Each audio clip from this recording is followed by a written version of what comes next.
Hypnic jerk. You know that feeling when you're just about to fall asleep and suddenly you feel like you're falling? Your whole body jumps, your eyes shoot open. Your heart is racing like you just missed a step on the stairs. But you never moved. You were lying still the whole time. Almost everyone has felt this, up to 70% of people. Here's why. As your body relaxes for sleep, it relaxes faster than your brain expects, and for a second, your brain gets confused. It thinks that sudden looseness means you're falling, so it panics and makes your muscles jerk, trying to catch you. Some scientists even think this comes from way back when our ancestors slept in trees. For 1 second, your brain truly believes you're in danger. Then it realizes there's no ground coming. It's harmless. But it shows you something important. Your brain doesn't always know what's really happening. It's just guessing. And sometimes it guesses wrong. Sleep paralysis. Now, here's a scarier one. You wake up. Your eyes are open. Your mind is fully awake. But you can't move. Not your arms, not your legs, not even your voice. You're stuck, wide awake, inside a body that won't listen to you. This is called sleep paralysis. While you sleep, your brain locks your muscles in place so you don't act out your dreams. That lock is supposed to release the second you wake up, but sometimes it doesn't let go fast enough. And here's the scary part. The fear part of your brain switches on hard, while the calm thinking part goes quiet. That's why you feel pure panic before you can even think straight. It can get worse from there. Your mind is still half stuck in a dream, so it starts imagining things. A shadow in the corner, something pressing on your chest, a voice you can't quite hear. None of it is real. But for those few seconds, your own brain makes you believe something is in the room with you, and you can't even scream. Déjà vu. You walk into a room and suddenly you feel like you've been here before. This exact moment, this exact conversation, even though you know for a fact you haven't. What is that feeling? That's déjà vu, and it happens to most people at some point. Some studies say up to 97% of us.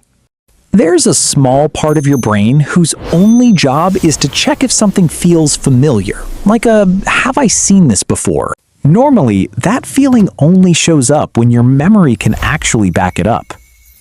But sometimes, that alarm goes off on its own, for no reason. Your brain says you've done this before, but when you search your memory, there's nothing there. That mix-up is déjà vu.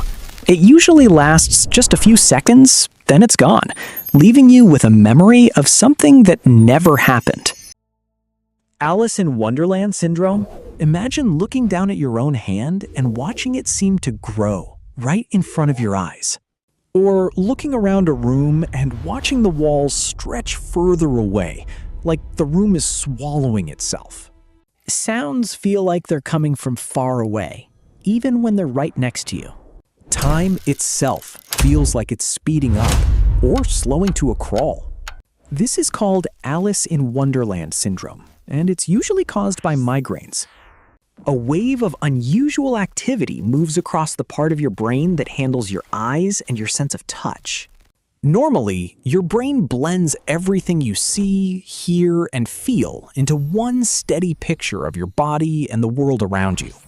During an episode, that blending breaks down, and your brain just shows you a distorted version instead. Here's the strange part. Most people know it isn't real while it's happening. You can be completely aware your hand is normal size and still watch it grow bigger right in front of you. Exploding hand syndrome? Picture this. You're falling asleep, and suddenly you hear a massive bang right inside your head. Your heart jumps. You sit straight up, sure that something just happened. The room is completely silent. This is called exploding head syndrome, And believe it or not, up to 10% of people go through it at least once. Normally, your brain slowly powers down as you fall asleep, bit by bit. But sometimes, the part of your brain that handles sound doesn't slow down properly. It fires all at once instead, like a small electrical spark. And your brain reads that spark as a loud, sudden noise. There's no real sound. There's no danger. It's just your brain accidentally creating a noise so real, your whole body reacts as if it happened. Phantom limb sensation. Here's one that sounds impossible. When someone loses an arm or a leg, they don't just lose the limb. They can still feel it. They feel their missing fingers curling into a fist. They feel an itch on a foot that isn't even there anymore. Why does this happen? Your brain keeps a full map of your body. Every finger and toe has its own little spot on that map. Losing the limb doesn't erase that spot. It's still there, waiting for signals that will never come again.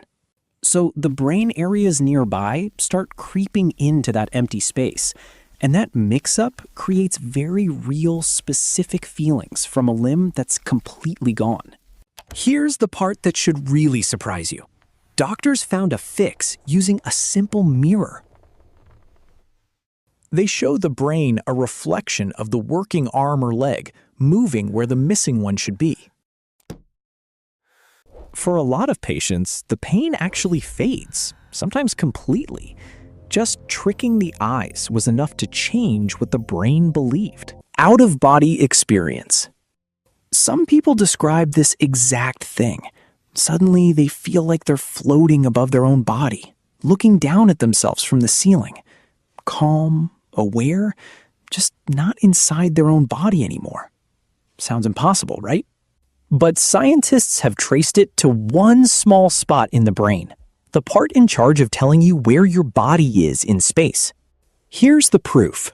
When doctors gently stimulated that exact spot during brain surgery, patients said they instantly felt like they were floating above themselves, watching their own body, with no dream involved. So it isn't your soul leaving your body. It's your brain briefly losing track of where your body actually is, leaving behind the strange feeling that you've left the one place you can never really leave. Capgras delusion. Imagine looking at your own mother's face. You recognize every single feature perfectly, but you feel absolutely nothing. No warmth, no closeness, nothing. It's a face that looks exactly right, but feels completely wrong. So what does the brain decide? This must be a fake, an imposter wearing her face. Here's why this happens. Your brain has two separate jobs when it comes to people you love. One part recognizes their face, and another part gives you the warm, familiar feeling that goes with it. In Capgras delusion, the connection between those two parts breaks. The face is recognized correctly, but the warm feeling never shows up. And your brain can't handle that gap. So instead of admitting something's wrong with its own wiring, it comes up with a story instead. This person must have been swapped for a fake. People with Capgras can still love their family in their head. They just can't feel it, even when that person is standing right in front of them. Sensed presence. Climbers stuck near the top of Mount Everest. Sailors alone at sea for weeks. People trapped under rubble after a disaster. In totally different situations, people going through extreme danger report the exact same strange thing. A presence right beside them. Not seen, not heard, but felt completely and clearly. Explorer Ernest Shackleton talked about this after his trip through Antarctica, saying it felt like there were 4 of them, not 3. So what's really going on? Scientists trace this back to that same brain spot that keeps track of where your body is in space. Under extreme stress, freezing cold, or low oxygen, that part can misfire. Instead of just losing your sense of yourself, your brain builds a second version of you, right outside your body, and reads it as someone else with you. It isn't a ghost or a guardian angel. It's your own brain, refusing to let you feel completely alone, building a companion out of pure survival instinct.